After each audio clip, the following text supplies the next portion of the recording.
অবস্থা, তাহলে আমাদের বর্তমান প্রজন্ম কি শিখবে তাদের কাছ থেকে বলেন? আমরা এআই দিয়ে কত ভিডিও করি, কত ধরনের শিক্ষামূলক ভিডিও করে থাকি।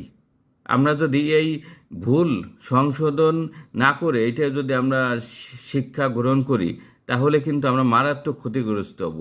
অতএব এআই এবং চ্যাট জিপিটি সম্পর্কে আপনারা ভালো করে জানুন এবং এদের যে ভুলগুলো হয় এটা আপনারা তাৎক্ষণিকভাবে সংশোধন করুন, অথবা এই প্রযুক্তি ব্যবহার থেকে একটু দূরে থাকুন। আমাদের প্রকৃতপক্ষে আমাদের প্রশিক্ষণ এবং শিক্ষা নেওয়ার মাধ্যম হচ্ছে স্কুল, কলেজ এবং শিক্ষক, এবং আমাদের প্রাকৃতিকভাবে শিক্ষা গ্রহণ করতে হবে। কৃত্রিম শিক্ষা গ্রহণ থেকে অনেক ক্ষয়ক্ষতি হয় আমাদের।